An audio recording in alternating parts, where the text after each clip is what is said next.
Bom, parece que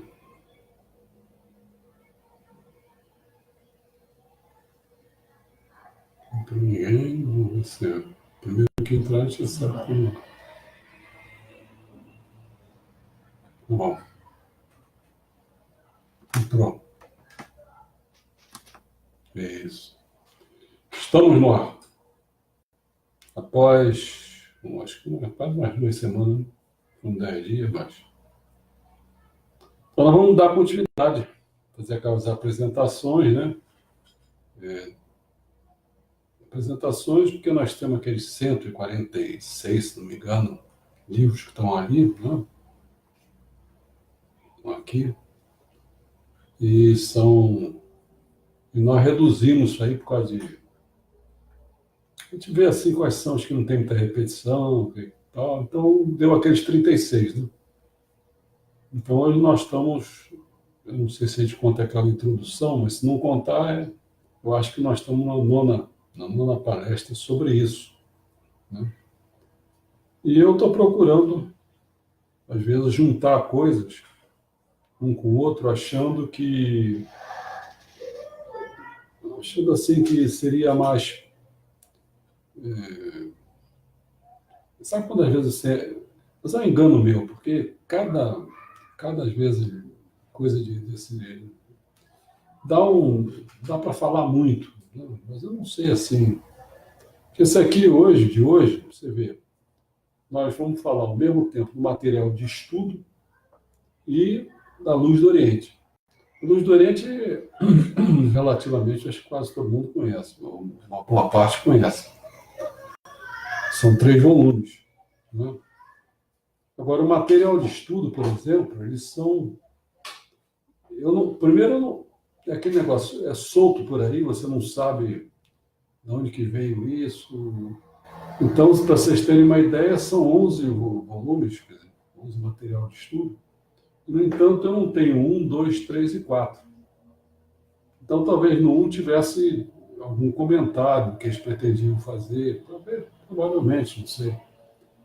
Então, quer dizer que eu vou dar uma ideia geral desse material de estudo e depois, em relação à Luz do Oriente, né, volumes 1, 2 e 3, eu vou fazendo aquele esquema, eu vou dar uma apresentação dele para as pessoas terem uma ideia e talvez depois, quem quiser saber de um tópico em particular do que eu falar, né, porque nós temos os livros aqui com referência para vocês terem uma ideia. Os livros são esses aqui, para quem não conhece, são esses 3 volumes, né? Então, quer dizer que a pessoa fala e eu vou fazer vou catar exatamente o que foi dito no livro, para a pessoa ter uma ideia. Se ela tiver interesse em conhecer a obra, se já não conhece, ela vai ter um exemplo do interesse dela de alguma coisa, como é que ela tem que ler no livro, o que ela entende, não sei o que e tal, né? Sobre material de estudo, esse eu não vou me alongar muito, né? É assim, eles têm vários nomes que estão mais próximos dos originais mesmo, que é o Jornal Eico, o Jornal Hikari, o Revista Tijú Tengoku, né? Então ele tem muito disso, Jornal Kyosei no, né? Então, mas às vezes essas coisas, como eles falam, tem a coletânea série Ginkan, às vezes quando você vai ver, isso é original, mas já está, pode estar falando uma coisa que o pessoal com maioria conhece. Já pode estar no Alicerce do Paraíso, entendeu? Então tem coisas dessa natureza, quer dizer. Mas assim mesmo eu vou dar uma ideia só geral, algumas coisas você vai reconhecer que já existe em alguns lugares. Por exemplo, você tem a questão da ultraciência. A ultraciência, ela está no Jornal Eico, número 222, 19 de agosto de 1953.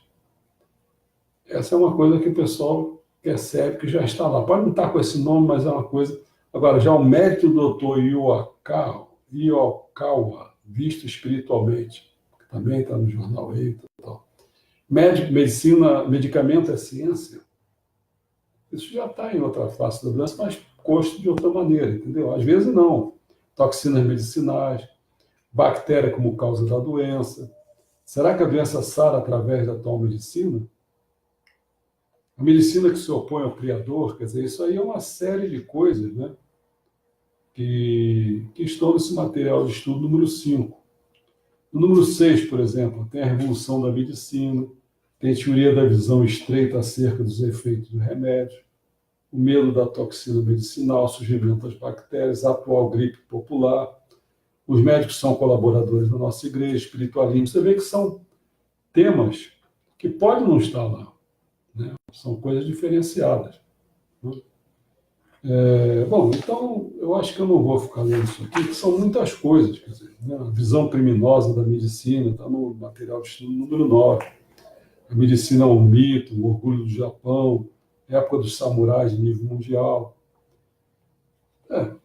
Isso daria um bom estudo em cima disso, né? Mas é uma coisa assim que a gente precisava. Eu tenho isso aí, já está colocado, já está posto no nosso site, né? www.centroculturalparadisíaco.com.br. Na questão da Luz do Oriente, esses 3 volumes,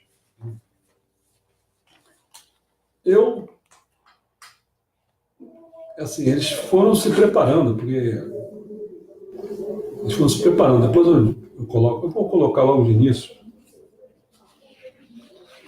talvez seja melhor assim. Era a apresentação, mas já da reedição, hein? Não foi da edição. A reedição foi feita em 1994. Mas ele foi feito em 2 etapas anteriores. Olha só. A publicação do livro Luz do Oriente partiu do desejo da nossa segunda líder espiritual em 1961. Ela faleceu em 1964.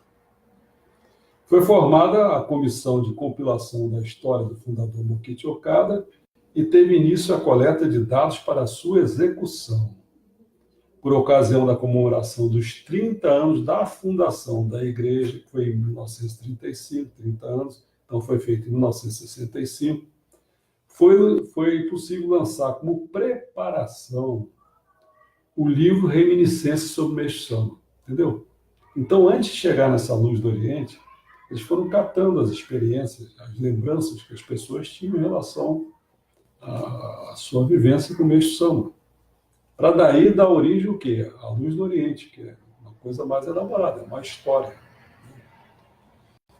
Posteriormente, objetivando a publicação de uma biografia completa do fundador como parte das atividades comemorativas do seu centenário, e graças ao desejo e apoio de inúmeras pessoas ligadas à Igreja Messiânica Mundial, em 23 de dezembro de 1981, aí no centenário dele, lançamos o livro Luz do Oriente. Então, ele foi lançado em 1981. Você vê que essa reedição é de 1994. Né? Então, os 72 anos de vida de Mokichi Okada, que desejou ardentemente concretizar a verdade e construir a verdadeira civilização, foram repletos de experiências que abrangiam os campos religioso, empresarial, educacional, artístico, filosófico. Né? Então, para cada uma dessa coisa aqui, a gente podia catar vários exemplos dentro do que? Da Luz do Oriente, entendeu? Eu posso depois, talvez, dar uma palhinha assim sobre isso, por exemplo. Empresarial, todo mundo sabe que o Meixo Sama foi empresário, então ali tem uma série de coisas escritas a respeito disso. Religioso nem se fala, né? Artístico também não, tem várias coisas. Filósofo também não, todo mundo, muita gente pode lembrar de Henri Bergson, né? E o pragmatismo, né? Quer dizer, então são coisas que o Meixo Sama se dedicou a isso. Teve uma pessoa anterior a ele que ele ia ver palestra dele, assistir palestra, e o cara escrevia num jornal, entendeu? Ele era um cara muito influente na política, inclusive, Muita gente prestava atenção no que ele... Quando ele foi dar palestra, então o Mestre Sama foi lá, assistiu a palestra, depois manteve relação com ele e tal. Então tem muita coisa que podia falar em relação a essas coisas todas, que já estão aí no Oriente. Então, pelo menos, eu estou dando umas ideias para quem quiser conhecer mais a biografia de Meixo Sama, né? Ele pode ler. Se quiser uma coisa anterior, vai ler a Reminiscência. Mas se quiser mesmo uma biografia, lê A Luz do Oriente, que são esses 3 volumes que eu mostrei para vocês. Então, através de uma investigação mais fiel possível à realidade, a presente publicação retrata a ampla trajetória de Mokichi Okada. Embora ainda insuficiente esta biografia, ainda é insuficiente. Eu ainda não vi ninguém fazer coisa melhor.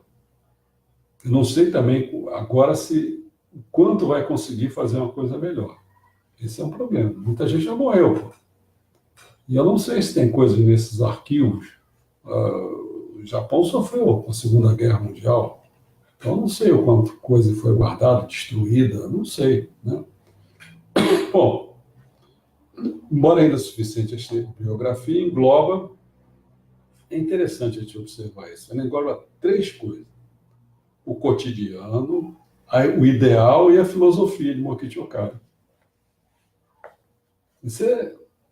Porque assim, quer ver? Hoje eu estava conversando no carro com a minha esposa, e aí saiu a ideia daquela nosso ideal, que é o nosso próximo passo, né? Quer dizer, fazer essas coisas todas são próximos passos, mas o Centro Cultural para o Centro Comunitário está sempre presente na nossa ideia, que é a ideia que o Meixo Sama falou: olha, isso estava lá no meu sonho, esse centro comunitário, né?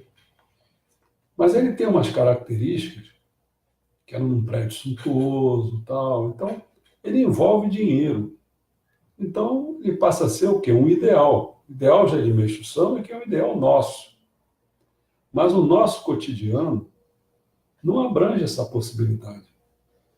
A primeira coisa que nós temos, assim, a maior dificuldade que a gente tem aqui no Brasil, né, é realmente formar um grupo.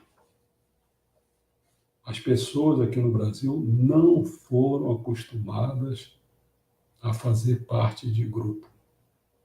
Elas pensam que, às vezes, grupo, não é grupo, é que vai ter aí um acontecimento qualquer, ela vai lá, mas ela não tem compromisso quando sai de lá com nada. Então, a mesma coisa acontece com o nosso Centro Cultural Paradisíaco. Não tem.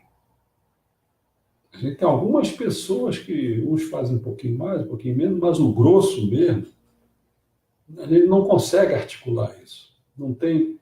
Você vê, para vocês terem uma ideia, a gente tem uma paralisação num curso, a única pessoa do grupo que está preocupada com a continuidade do nosso curso, ela até pergunta: quando é que nós vamos continuar? Ela perguntando isso. Uma única pessoa. Aí eu respondi para ela o seguinte: isso aí só vai valer a pena quando as pessoas tiverem mais comprometimento. Foi isso que eu escrevi para ela. Ela deve estar assistindo aí também, não sei. É isso aí. Quer dizer, então você imagina, né, o cotidiano para o ideal e uma filosofia que Meixo Sama expõe. Esse grupo era presencial, só para deixar claro. Esse grupo era presencial, não era por internet, não. E acreditamos que será capaz de apresentar uma visão geral da vida do fundador. Estamos convictos de que este livro oferecerá alimento espiritual e será um seguro norteador para todos nós que, espelhados no ideal de um mestre, olha só, se a pessoa quer formar um grupo nessa situação, é que ele fala: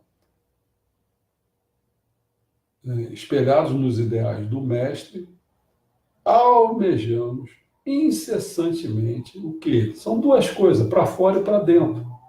O para dentro, nossa elevação como seres humanos. E para fora, como participantes na construção do mundo ideal. Pergunte vocês aí, para vocês mesmos, para outras pessoas quaisquer, pessoas.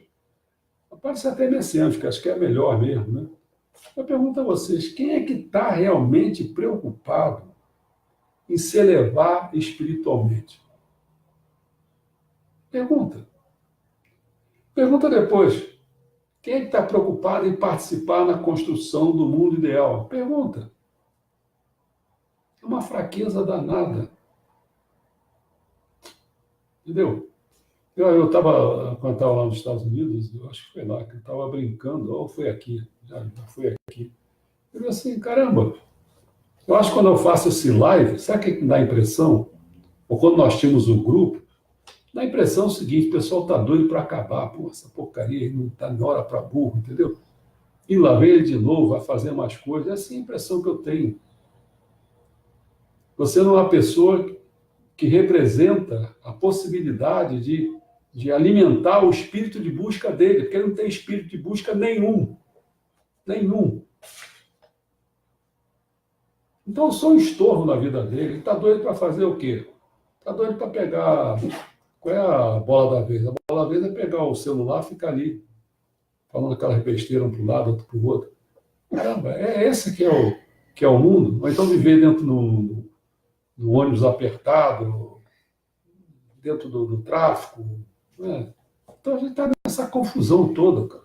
Mas vamos lá.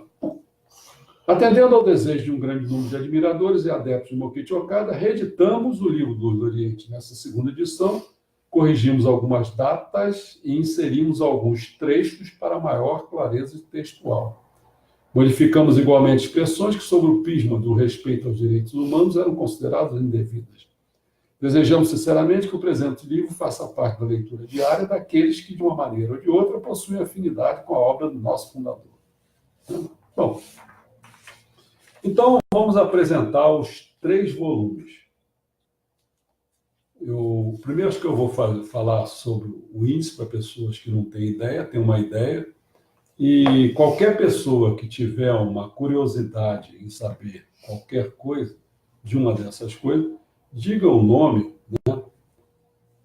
Diga o nome, guarde aí, pega um papelzinho aí, e aí anota lá, eu quero saber sobre isso. Pô, e se der tempo, a gente já tem. Se não der tempo, fica para uma próxima, tá bom?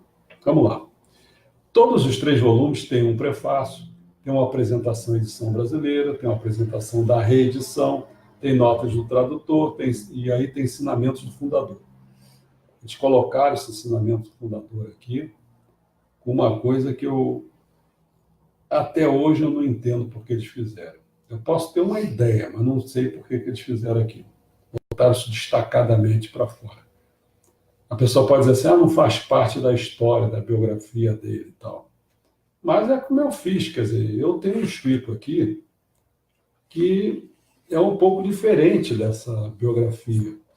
Que eu fiz o volume 4 da coleção da Bíblia do século XX que nós fizemos, eu escrevi o que e botava as coisas todas ali dentro. Mas como é que eu fiz? Eu fiz assim, ó, só vou dar uma ideia só, que é meu um pouquinho diferente do dele, né? Falei, começa assim, os 72 anos de existência de Mokichi Okada são apresentados em 3 períodos. Mais ou menos o que eu fiz aqui, desses chamados 3 períodos, eu fiz como se fosse cada volume desse representa um período desse, percebeu? Mas aí eu faço de uma forma que eu coloco um pouco mais, como se fosse assim, do cronológico, entendeu? Aí daqui a pouco você apresenta umas coisas lá sobre doenças dele, sobre a predição dele, que às vezes nem aparece aqui, entendeu? Bom, mas vamos lá. Quais são o primeiro período? Que vai de 1882, que ele nasceu, até 1934. São os primeiros 52 anos de vida, são os passos iniciais dele na família, começa na família, depois no trabalho, depois é que ele vai para a fé. O segundo período vai de 1935 a 1949. Vai dos 52 anos dele até os 66. Eles são posteriores 15 anos, já com a gestação e atuação do Messias no seu corpo, de Mokichi Okada, formando e desenvolvendo a messiânica. Então, quer dizer, retrata muito assim a questão dele em relação ao que eu botei assim um termo caseiro, não, família, trabalho e fé. Esse é o primeiro ponto, primeiro período. O segundo período dele é formando a messiânica. Depois é que ele vai formar a messiânica mundial, percebeu? A messiânica, como se fosse, se você fosse detalhar essa messiânica, era uma messiânica japonesa. Tá? Bom, o segundo período messiânica talvez se possa designá-la como etapa do crescimento de tal gravidez. Quer dizer, todo mundo lembra, né? Que é a criação das premissas, depois vai para o crescimento, né? Vai para o surgimento, depois vai para o crescimento, vai para a formação, vai para o crescimento, e vai até a morte, né? Bom, de tal gravidez, talvez possa designá-lo como etapa do crescimento de tal gravidez, onde o Messias atua como criador de uma ultra-religião, que foi de 1935 a 1943. Foi de 52 anos aos 61. Depois ele se dedica ao quê? Aí está terminando a guerra, ele vai se dedicar à edificação dos solos sagrados, de 1944 a 1949, vai de 62 a 66 anos. E faz depois o revelador do seu passado, presente e futuro. O terceiro período, chamado Messiânica Mundial, que é a etapa da formação do desenvolvimento e morte. Começou a usar o nome do Meishu Sama, 1950 até 1953, 67 até 70 anos de idade. Passou a ser chamado de Messias Sama, quer dizer, o Messias, de 1954 a 1951, de 71 a 72 anos, e finalmente delineou o século XXI. É isso que eu vejo e fiz tudo essa obra do volume 4 nisso. Mas esquecemos a nossa obra, só espero que o pessoal guarde um pouco, para ver como é que eles fizeram a Luz do Oriente. Né? Vamos lá. Então, nesse que eu estava falando, depois ele faz o ensinamento fundador, ele faz a Luz do Oriente, ele fala a minha história, ele fala o estado de união com Deus, o século XXI, o nascimento da Igreja Messiânica Mundial, a eliminação da tragédia, o paraíso do mundo da arte e o princípio da agricultura natural. Bom, mas esqueçamos isso. Esse ele fala para todos os volumes, ele faz esse primeiro. Vamos começar então com a família. Lembra que são três coisas: família, trabalho e fé, uma coisa, depois messiânica, depois messiânica mundial. São os três períodos da vida dele. Então, a gente começa, falando da família, trabalho e fé, a gente começa falando sobre ele ser um caseiro, porque ele, na parte da família, ele era um caseiro, ele era um cara de casa, comum, mas era admirável. O nascimento dele, isso dele falando. Depois ele fala a infância, depois a juventude. Né? Então, essa é a parte do caseiro comum admirável, quer dizer, a parte da família. Depois ele vai entrar na parte do trabalho. Nessa parte de família, que ele fala do nascimento, infância e juventude, o nascimento dele aborda duas coisas básicas, que é o alvorecer da nova era, que aí vai mostrar a nova era, como é que era, Hashiba, onde que nasceu, a vida dele na família. Né? Esse é o lugar e tempo. Depois ele entra na linhagem, a linhagem familiar dele. Ele fala do bisavô, o livro, né? Fala do bisavô, os avós e os pais. Depois, no outro capítulo, que seria sobre a infância, ele fala dos 7 anos do primário dele, escolar. Depois ele fala das lembranças da infância. Nos 7 anos do primário, fala do sistema escolar da época, escola particular do tipo Ateracoia, transferência para uma escola renomada. As lembranças da infância, ele lembra das crianças da zona industrial e comercial, de pessoas pobres, as histórias dos dois velhinhos. Olha, tem tanta coisa, se vocês tiverem interesse, é um mundo isso aqui. Né? E é bacana. Você vê que muitas coisas que ele tem, porque ele foi pobre. Ele viveu em um lugar pobre, se misturou com crianças pobres. Ele viu as situações de pessoas nas fábricas. Eles trabalhavam 12 horas e às vezes até 19 horas. Então você imagina isso, as pessoas ficavam doentes, as pessoas... Era assim uma vida que ele constatava, ele via isso. Por isso que ele ficou com um senso de justiça muito grande. Mas se eu for falar cada coisa dessa, não vai dar tempo. Bom, a história dos dois velhinhos também é interessante, né? Bom, não vou falar mesmo. Né? Juventude. Juventude tem a luz e as trevas e um novo caminhar e o esforço para o crescimento. Na questão da luz e as trevas é que ele aborda duas coisas. Por que luz e treva? Ele começa a entrar na Escola de Belas Artes de Tóquio, que fica cegueto lá, fica com aquele... Não chega a ser cego, mas cegueto, mais ou menos, né? Um problema à vista. Mas, ao mesmo tempo, tem uma parte positiva, mas sempre tem uma parte negativa, ele fica continuando lutando contra as doenças. Né?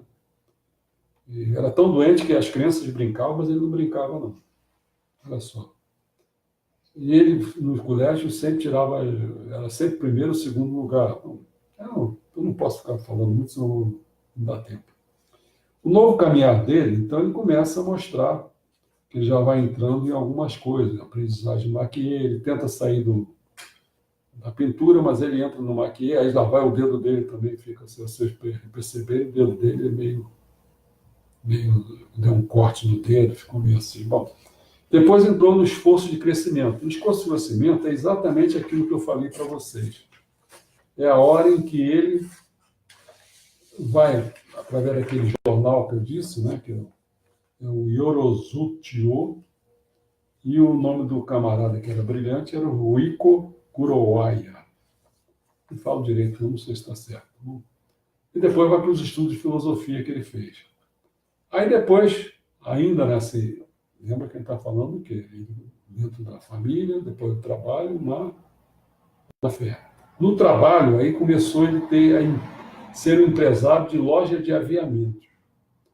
No início, quer dizer, ele foi uma loja de miudezas. Depois é que ele foi para o atacado. Tem uma história interessante que ele sai do miudeza para o atacado. Mas ele começa na miudeza porque, bom, ele começa a pensar na loja de aviamentos, né, que é carretel de linha, essas coisas assim. Ele começou a pensando nisso porque o pai morreu. O pai é pobre, carregava aqueles carrinhos, então, mas se meteu nos lugares dos grandes centros para vender pequenas coisas e tal. E ele morreu, ele então entrou na loja de miudeza. Ele estava pensando numa coisa maior, mas a mãe dele disse, não vai não, porque não dá. Então ele foi para essa loja de miudeza, ele teve o primeiro casamento dele, né? Bom, depois eu vou dizer, porque ela morreu, os filhos dele, os 3 filhos morreram também, vai ser mais lá na frente.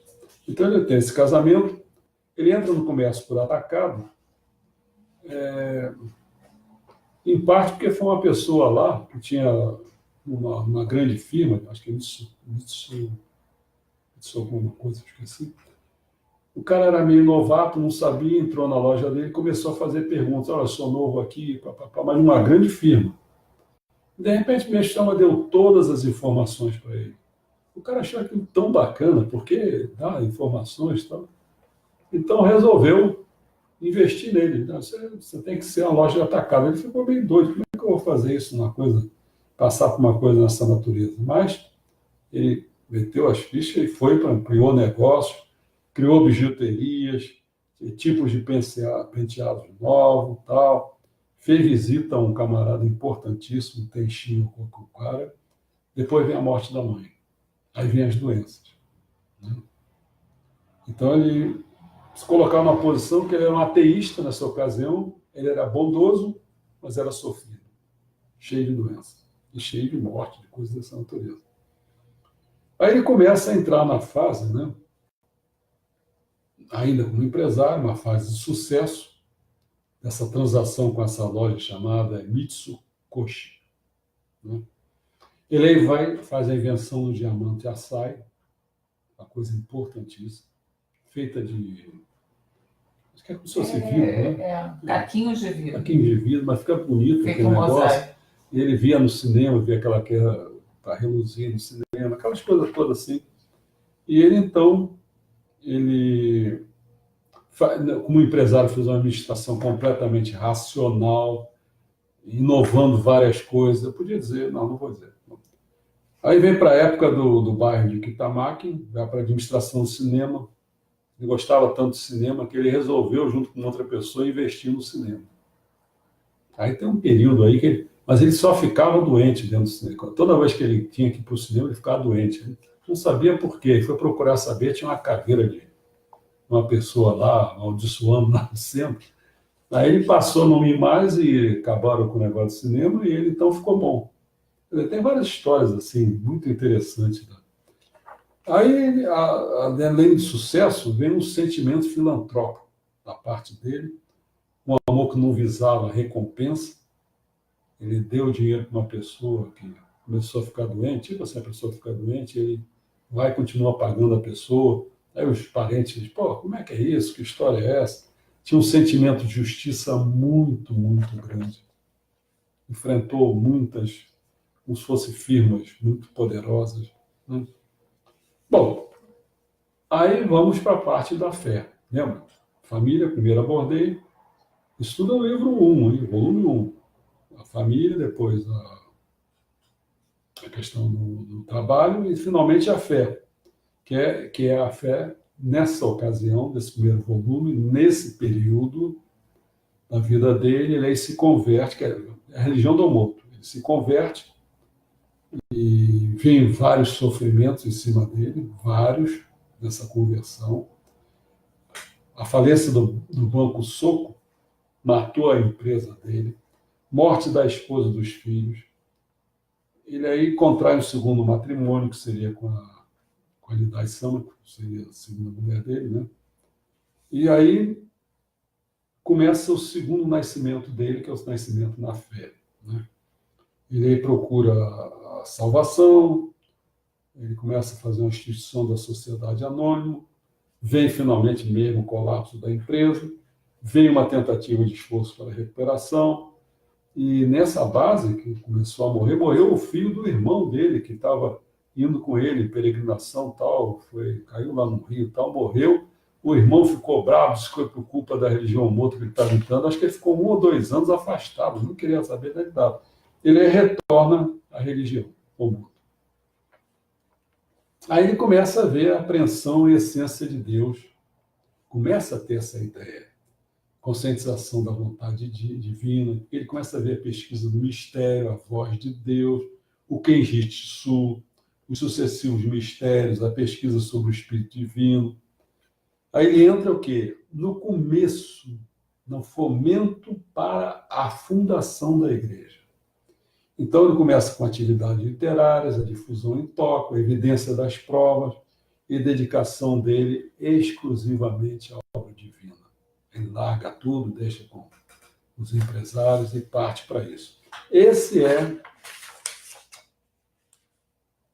Não, ainda tem mais um pedaço que ainda pertence ainda a esse volume 1. Que aí entra na revelação divina, que ele visita o templo Nihon-ji, o templo Nihon-ji do Monte Kengon, né? Ele faz a sua visita ao templo, logo após o que acontece? A revelação do alvorecer da nova era. A transição da era da noite para a era do dia. Esse significado da revelação lá no Monte Nokogiri. Aí começa, na cabeça dele, na cabeça dele, na realidade espiritual, o alvorecer da nova civilização, o estabelecimento do Jorei na primeira fase, depois na segunda fase, seguindo unicamente o caminho da salvação dos homens, tanto faz como missionário, através de pinturas e escritas, né? Aí ele começa a partir para o caminho da salvação do mundo. Vai chegando no momento oportuno, começa a ter uma crise interna e externa, uma pressão sobre as novas religiões, abertura da casa Ojin Odo, aí preparação para a fundação da igreja, não, a fundação já é no volume 2, já é quando ele funda a messiânica.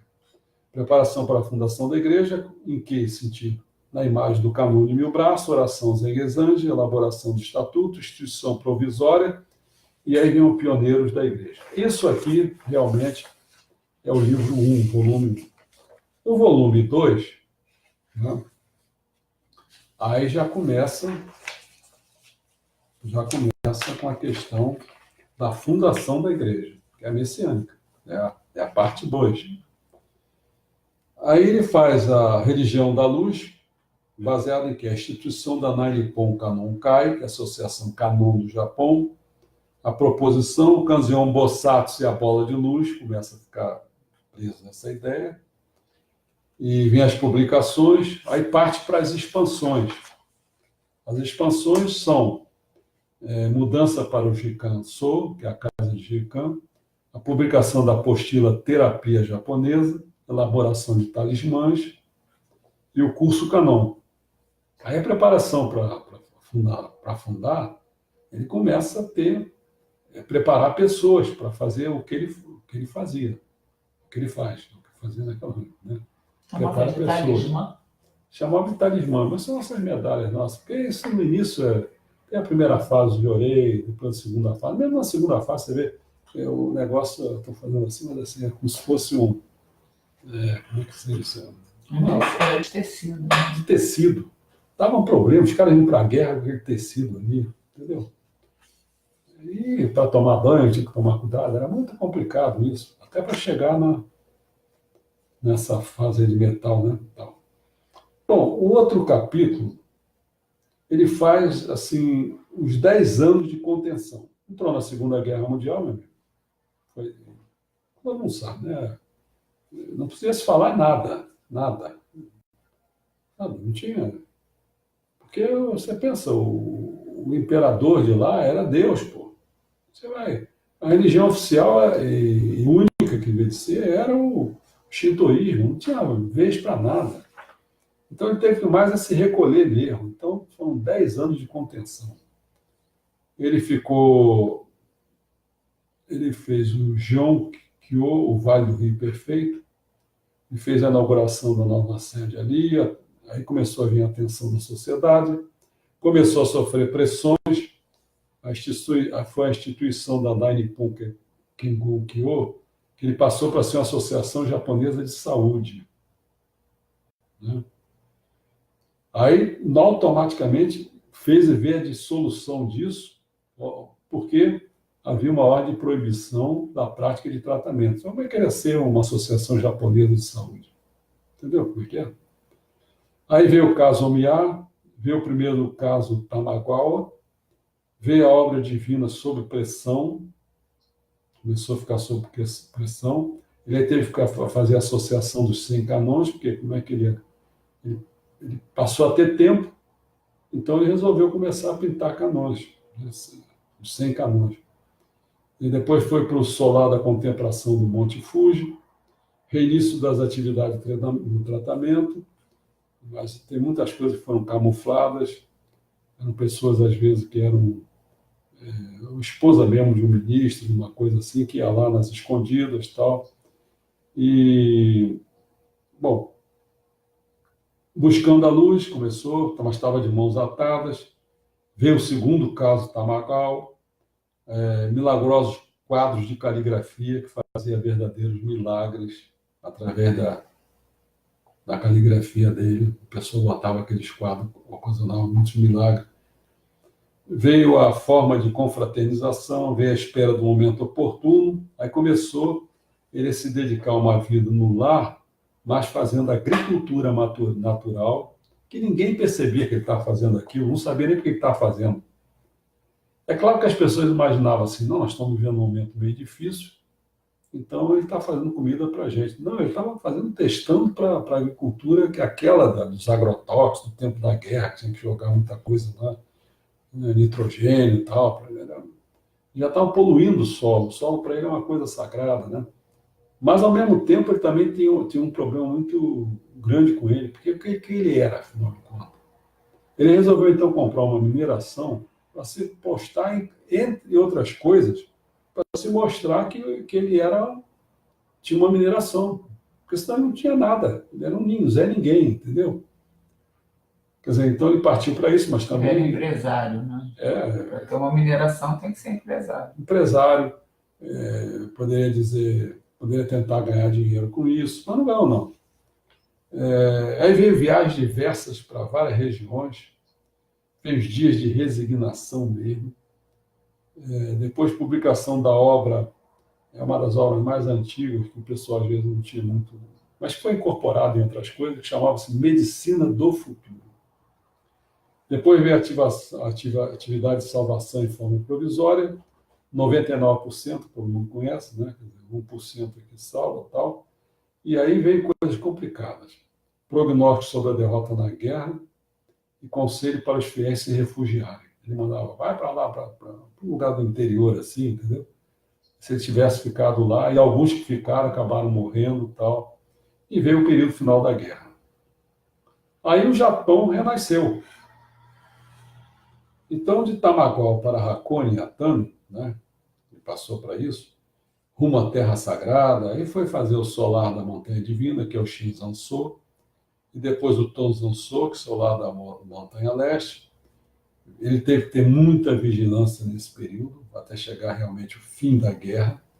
Mas depois que aconteceu isso, ele partiu para aí, começou a grande expansão, a instituição da Dai Nippon Kanon Kyodan, que é a Igreja Kanon do Japão, o olhar desconfiado da sociedade, investigação da criminal, investigação das tropas de ocupação, as tropas de ocupação ficaram em cima dele. Inclusive é o seguinte, a tropa de ocupação não queria mais que houvesse nada de questão de shintoísmo, de religião, entendeu? Porque eles queriam que Messias, não, Messias é Jesus Cristo, é outra coisa, eles partiram para outra. Então, ele teve que tomar muito, muito cuidado também. Aí veio a evolução e o aperfeiçoamento. Foi um período de construção e destruição. Ele, por exemplo, construiu a instituição da Igreja Messiânica Mundial, porque aí nós começamos. Veio o grande incêndio de Atami, começou a perseguição religiosa, início, investigações e residência, muita coisa, prisão, sofreu torturas mentais, conscientização do estado de união com Deus, alimentava ele. E tinha todas essas coisas contrárias, mas ao mesmo tempo essa conscientização desse estado de união com Deus fortalecia ele. E veio a sentença e reforma da organização. Aí ele partiu para a construção do solo sagrado. Aqui, esse incêndio de Atami é aquele que vai chegando perto, isso, mas não pega onde eles estão. Inclusive tinha um cara que tinha uma vendia, vamos chamar de vendia. O cara ficou maravilhado. O jornal queimou, tudo só não queimou a foto dele, todas as coisas que a gente conhece, né? Bom, aí eu vou pular isso aqui, porque eu estou com medo de... Eu sou no 2, né, se não me engano, volume 2, né? Eu vou dizer o seguinte, nessa construção do solo sagrado teve muitas coisas, né? O negócio do jardim, os profissionais, das pedras, muita coisa. Vamos partir para o volume 3. O volume 3 é o seguinte, ele antes de entrar realmente na questão da messiânica mundial, né, ele fala sobre o Palácio do Belo. Então, aí um monte de coisa. A coleção de obras de arte, o Museu de Arte de Hakone, a grande afluência de visitantes. Eu estou falando só os tópicos gerais, porque cada coisa dessa tem um monte de coisa. Por exemplo, a coleção das obras de arte, só para dar uma ideia. Tem os aprendizagens das belas artes, tem os vendedores de obras de arte com os quais o fundador negociava, tinha as dificuldades na aquisição das obras de arte, tem o motivo pelo qual as obras de arte chegaram às mãos do fundador, né? O fundador evitou que a obra de arte fosse vendida para o exterior. Tudo isso aí, cada um deles é um tópico que você podia desenvolver muito, e está lá escrito, né? Bom, aí vem os gostos e preferências. E aí ele fala desde o cinema, teatro e música, escalada de montanhas, vestimento e alimentação, e vai por aí fora. Muita coisa boa para si. Essa parte de teatro é também muito interessante de ver, a apreciação que ele fazia dos artistas. Aí passa para a difusão da obra divina. Aí ele faz, mas aí ele dá, aqui no livro, né, ele dá o dia a dia, hora e hora, que Meixo Sama fazia. É muito grande isso aqui, para vocês terem ideia, são vários pontos. Só no dia a dia são 20 pontos. Começa desde o despertar dele, o banho, e vai por aí afora, até chegar no descanso. O ditado dos ensinamentos que ele fazia de madrugada, meia-noite em diante, e 2 horas que ele ia dormir, olha só. Aí ele entra na questão das entrevistas, que fala dos encontros, né? os encontros que ele fazia, vai para a parte do Jorei, as atividades escriturais, como livros, coletâneas de poemas, que hoje aqueles livros têm, pelo que eu escutei falar agora, é isso. Aqueles originais, boa parte do livro, a maioria tudo é coletânea de ensinamento em cada volume. Isso que eu entendi. Poemas, né? Falei ensinamento. Não, ensinamento não, poemas, tá certo? Bom, vem algo informativo, ditados de ensinamento, vem Jorei através de letras, tal, caligrafias e pinturas, os calos que davam nas mãos dele. Ele, quando começaram a querer fazer a tinta de carvão, tinha gente que queria fazer com máquinas, com não sei o quê. Ele passou um pito nas pessoas, que aquilo ali não era... Tinha que fazer com amor e carinho para fazer a caligrafia. Para ele poder pegar aquele vamos dizer, material, tinha que ser muito nobre e ele só dava o lado espiritual dele, tá certo? Aí vem as verificações por florais, né? O amor dele pelas flores, a campanha de formação do paraíso por meio das flores, Aí sim que ele entra, eu acho que aí começa realmente mais de perto, talvez, mais próximo do que seria o volume 3, entendendo ele como a messiânica mundial. Ele começa com viagens missionárias, ele vai dando palestras, ele vai fazendo, principalmente a região Kansai, ele faz a primeira viagem para lá, a terra de tranquilidade, o templo Roryu, a última viagem missionária, porque no fundo ele começa a fazer o quê? Ele vai caminhando, saindo do, vamos dizer assim, mais de Atami e Hakone, indo para Kyoto. Entendeu? E aí, o que ocasiona a questão? Ele começa a fazer difusão. Ele tem a última viagem missionária, que ele fez a última, depois ele vai na difusão do exterior. Ele não vai para o exterior, mas ele manda a gente, ele manda uma reverenda para lá. Para onde? Ele manda para os Estados Unidos. O local... Não, é que aquela reverenda... Havaí, não? Eu acho que foi Havaí. Eu acho que eu li qualquer coisa. A difusão no exterior para salvar os Estados Unidos. É derrotado na guerra pelos Estados Unidos e fala salvar os Estados Unidos. Então, essa é uma das coisas que eu acho que eu falei, se não me engano, numa palestra. São 2 palestras que eu dei lá. Uma, eu falei, já está aí no... Acho que ainda está no Facebook. É que as pessoas não atinam e não estão fazendo isso lá. Eu ainda não sei, deve ser complicado até para fazer lá, mas a ideia é mostrar que os americanos são os tomadores de remédio danado. Então é materialista, pô. Ele não tem esse ângulo. Então já pensou você colocar o Jorei lá e o pessoal começar a acreditar nisso? Quer dizer, é um trabalho demorado, mas você já tinha falado, vamos salvar os Estados Unidos nesse aspecto, né? E ele cria... Bom, tem a primeira pedra de fusão, envolvido pelo amor, tal. Bom, aí vem após o florir, a frutificação. A última coisa, dá as flores, depois das flores dá os frutos. O que ele quer dizer com isso? É que começa a ver a vida do Messias. Veio a purificação determinada por Deus para ele, com aquele AVC, pela minha visão AVC. Vem a cerimônia de comemoração, que ocorreu com eles foi em abril, se não me engano. Ele faleceu em fevereiro.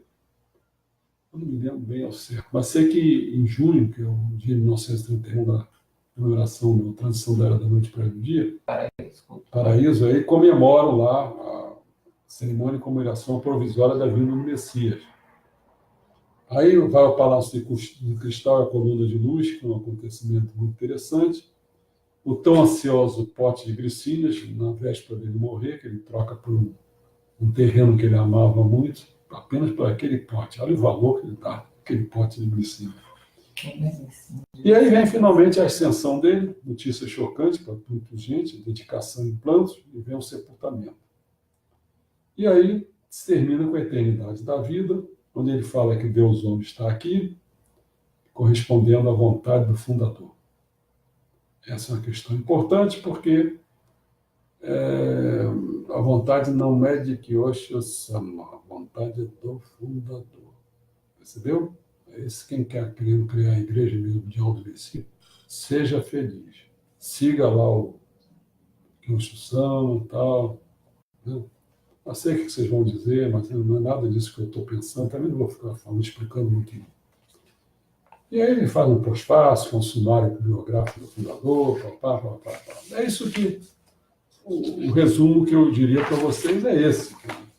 Agora, o interesse, se tem algum interesse alguém, em alguma coisa. Você deu um panorama bem deu um panorama, bem amplo. Tem 51 minutos. Porque o que eu ia fazer é o seguinte: qualquer coisa que você falasse, eu saberia a página, e nessa página eu ia aqui no volume e falaria sobre a situação, entendeu? Pronto, aqui, ó. Só para um teste só, para vocês saberem como vocês podem fazer. Pronto, tem 3 volumes aqui. Eu gostaria de desafiar alguém aí. O incêndio de Atami, por exemplo. O incêndio de Atami. Bom. Agora vamos lá, procurar, porque o incêndio de Atami... Acho que está no volume 2. Volume 2? Eu acho. Me simplificou. Eu acho. Eu também acho que deve estar por lá. Sim, certamente, porque no 3 não está. No 3 não está. Então, vou dar o 2 lá que eu procuro a página.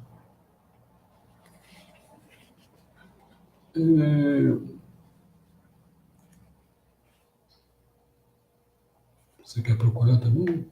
Não é procurar a página. Está no volume 2, eu estou no volume 1. Vamos lá, rápido. Porque esse aqui só tem essa aqui. Bom. Expansão. Então, peraí, se eu fui... Me dá aqui um para procurar. Não, 2 aí. Agora eu comecei a pensar se seria hipótese do 3. Acho que não. Não, 3 não, com certeza. Não é não, né?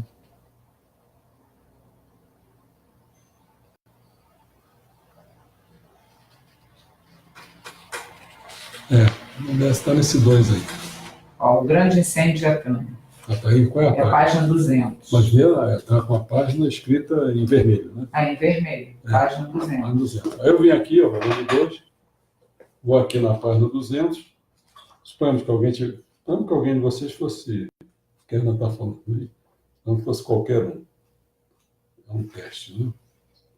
Aí vem na página 200, que eu estou abrindo, é isso aqui, ele mostra a situação numa foto, situação em que ficou o centro de Atami atingido pelo fogo visto de um planalto da zona oeste da cidade. Para vocês terem uma ideia, ficou assim. Acho que dá para dar uma ideia, não dá? Olha lá, está vendo? Não, é porque entre você mostrar e chegar aqui no meu celular demora. Né? Sei o quê. Bom, o que ele comenta aqui, né? É um pouco grande, mas olha só. 2 meses depois que a igreja, sob o novo sistema, iniciou a obra divina de salvação do mundo, com o vigor igual ao do nascer do sol, Atami sofreu 2 grandes incêndios. O primeiro ocorreu na tarde do dia 3 de abril, no centro comercial de Nakamichi, perto da estação, atingindo 94 casas. 10 dias depois, aconteceu um incêndio como nunca se tinha visto antes. O fogo surgiu pouco depois das 17 horas, numa empresa construtora situada no aterro perto do mar, que a Atami tem a bacia de Sagami lá embaixo, né, que é o mar, está ali embaixo. Olha de baixo para vir para cima, você imagina. O fogo, porque ali mais é uma floresta, né? Perto da estação, 10 dias depois aconteceu um incêndio como nunca se tinha visto antes. O fogo surgiu pouco depois das 17 horas, numa empresa construtora situada no aterro perto do mar, começou a se propagar com forte vento que soprava, e logo as ruas do centro foram engolidas pelas chamas. Conta-se que as labaredas que se levavam no céu noturno podiam ser vistas até Kamakura e Osama, bem mais distantes, cidades litorâneas como Atami. Mas bem distante dela. As chamas vigorosas, depois de atravessarem a cidade, finalmente enfraqueceram, apagando-se no sopé da montanha Tenjin, na zona oeste, por volta da meia-noite. De acordo com as estatísticas, 979 casas foram queimadas. 1.461 famílias ficaram desabrigadas. O número de vítimas elevou-se a 5.745. E os prejuízos foram avaliados em 3 bilhões de ienes. Além do forte vento, a precariedade do fornecimento de água foi fatal. Devido à violência do fogo, os bombeiros da cidade, que vieram ajudar provenientes de cidades vizinhas, como Hayakawa e Yokawara, não conseguiram trabalhar com eficácia, de modo que a situação chegou àquela grande tragédia. Dizem que a causa direta do incêndio foi uma ponta de cigarro jogada por um operário, ao qual incendiou o tanque de gasolina. Nossa. Naquele dia havia um grande número de dedicantes trabalhando nas obras de construção do solo sagrado de Atami. O pessoal estava trabalhando lá, junto com os profissionais. Na época, o terreno onde se ergue o atual templo messiânico, os muros de pedra ao redor, o terreno do Palácio de Cristal e outros aspectos básicos na Terra Celestial delineavam as suas formas. Dali a 200 metros acima do nível do mar, as labaredas começaram em determinado ponto da cidade, podiam ser vistas bem em frente, dando a impressão de que era possível alcançá-la com as mãos.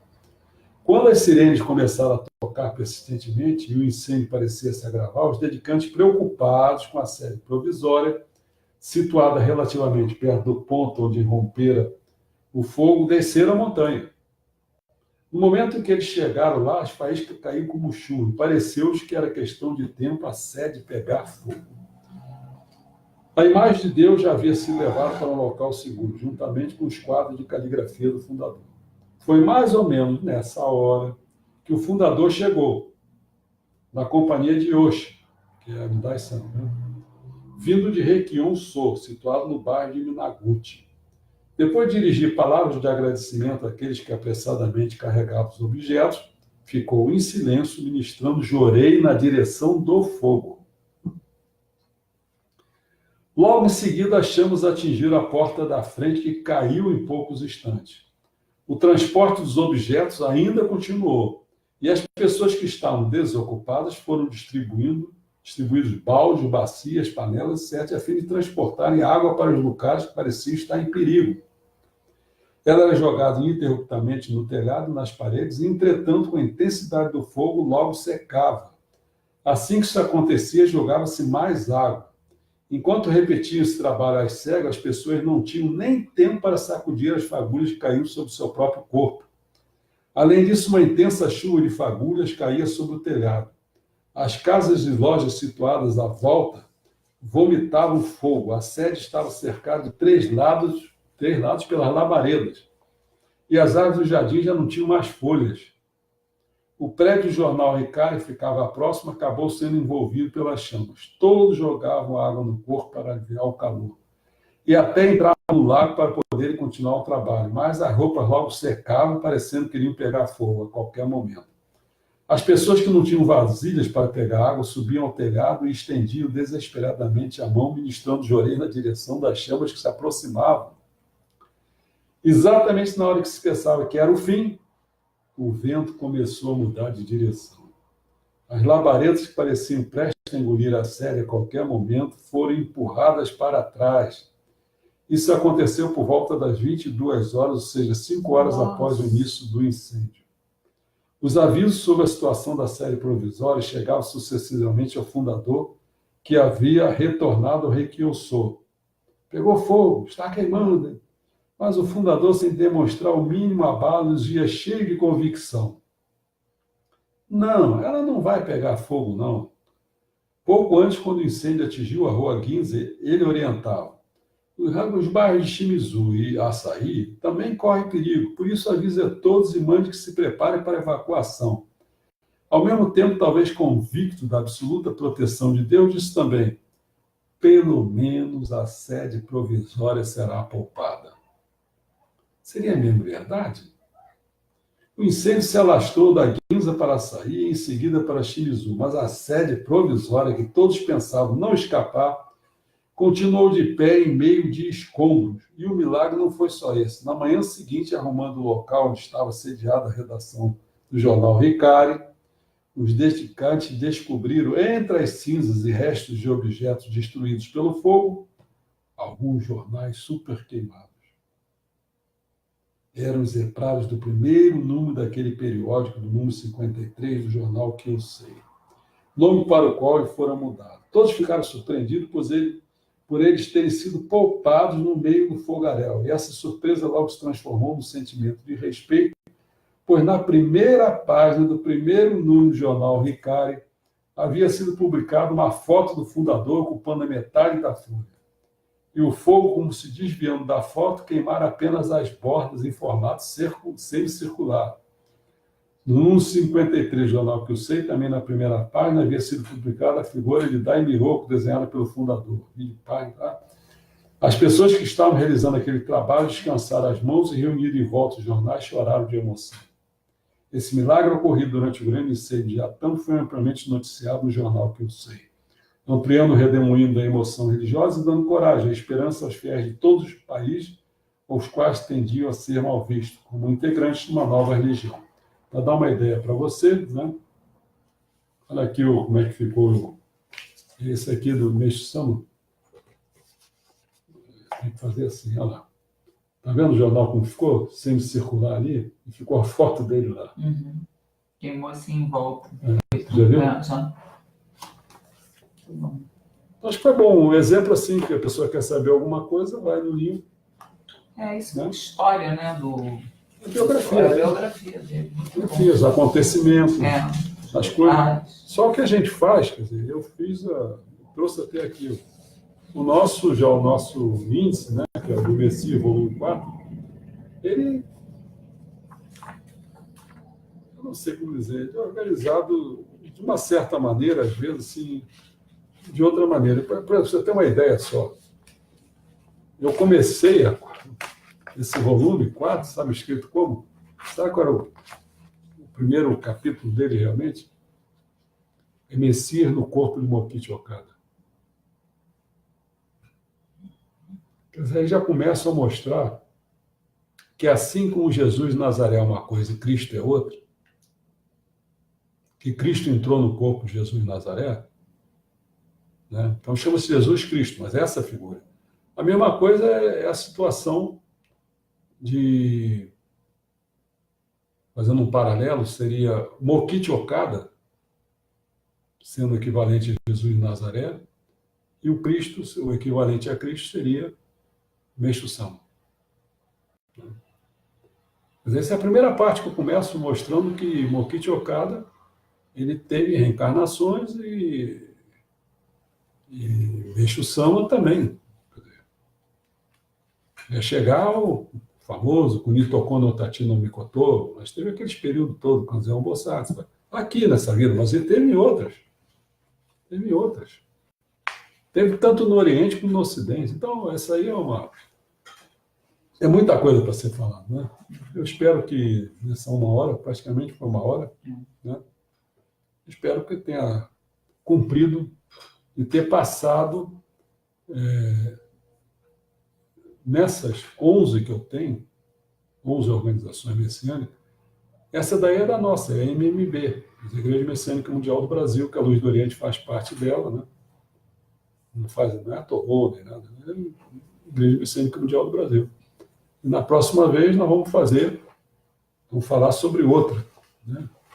Vai ser interessante também, a gente vai abordar sobre essa outra, deixa eu até dar uma espiada aqui, alertar vocês o que se trata na próxima. A próxima desse aspecto. Desse aspecto, né? Nós vamos também, vai dar continuidade também, ainda é da Igreja Messiânica Mundial do Brasil. Nós vamos fazer juntando o alicerce do paraíso e os novos tempos. Muita coisa nova, tempos foram incorporados e tal. Até porque o nosso tempo é pequenininho. O nosso tempo é pequenininho, mas foi incorporado. Ele era um outro livro. Eu vou explicar isso tudo aí para vocês. Mas amanhã eu deveria falar sobre o Homo sapiens e o Homo Deus. Mas isso eu vou fazer no domingo. Vou fazer amanhã, em particular. Eu acho que é uma coisa muito interessante vocês darem uma espiada nisso. Vai ser o capitalismo está moribundo, né? Com isso, eu escrevi até isso, mas eu estou evitando de ficar só batendo essa tecla e tal. Eu estou cansado, quero ver as pessoas fazerem as coisas. Hoje mesmo, quer dizer, ainda botei uma coisa aí que a minha esposa, alguém deu para ela, então eu botei isso aí, mostrando que o Bolsonaro está fazendo coisa. Alguém precisa ficar defendendo isso, agora só eu. Eu não posso ficar fazendo só isso, não. Tem tanta coisa. Olha o livro que eu tenho que ler. Está vendo isso aqui? A Evolução de Deus. Tá vendo? Olha o tamanho do livro. Só que não é só esse, não. Eu tenho que ler mais de 20 livros. Eu não posso, você entende? Eu não posso ficar tomando conta de Bolsonaro. Né? Mas na minha visão é o seguinte, por que eu quero falar sobre essa questão do capitalismo está moribundo? O pessoal tem que começar a perceber o seguinte, mais importante que o Paulo Guedes é o Sérgio Moro. Não tem dúvida disso. Como é que o Brasil vai dar jeito? Pensa que... Porque o Paulo Guedes é vinculado com... Porque tem dois blocos assim, do capitalismo muito fortes, que eu vou analisar isso amanhã. Falar um, sim, que é como é que é o nome? Liberalismo, neoliberalismo, que é o Paulo Guedes faz parte disso, e tem o keynesianismo, né? que já mostrou um certo aperto do capitalismo, que ele era a solução, mas não dá para ser solução a vida toda. Então, quer dizer, essa parte, tá bom, você vai jogar dentro do capitalismo, mas você vai se ferrar, porque vai entrar dentro do mercado, no mercado todo mundo está te engolindo. Então, pô, nós estamos com uma dívida enorme. Eu não vejo para mim. Porque a gente tem que fazer um dever de casa. O Sérgio Moro está mostrando o seguinte, é botar pelo menos uma questão ética nesse país. Tem que prender esses camaradas todos, mas não vai parar só. O Temer, Lula, esses camaradas já não estavam mais na execução, entendeu? Tem que prender gente que está no governo, no poder. Esse é que tem que ser preso. Porque esses vão impedir, sabe o quê? Vai impedir a justiça, vai impedir as leis. Né?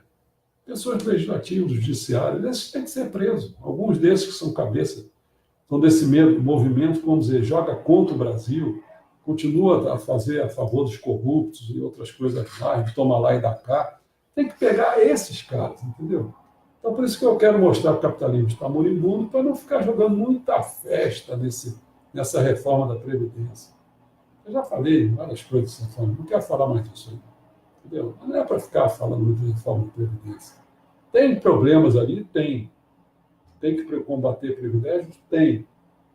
Mas ela é um quarto do problema em termos de dinheiro, pensando em dinheiro. A metade do problema mesmo é a auditoria da dívida pública. Então, quer dizer que não é muito ficar pensando em capitalismo que vai resolver o problema. Vai resolver o problema é o Sérgio Moro. É acabar com a criminalidade no Brasil. É botar linha dura em cima dessas pessoas. A pessoa, se isso aí é verdade, eu estou achando assim, exagerado, mas pode ser que é verdade. 40 anos de roubo do Temer bateu 1,8 bilhões de reais. Ah, isso não tem cabimento. O Lula mais os trocados lá, nessa altura, eu não sei se é trocado ou não, porque sei lá, ninguém sabe qual é a fortuna dele, deve estar nesses paraísos aí todos. Eu chamaria dos infernos todos esses infernos todos. Né? Tá bom? Então amanhã, às 7 horas, vamos falar sobre o capitalismo está moribundo. Depois da manhã a gente continua, vamos avançar mais na questão do Homo sapiens, algum Deus. Tá bom? Até a próxima.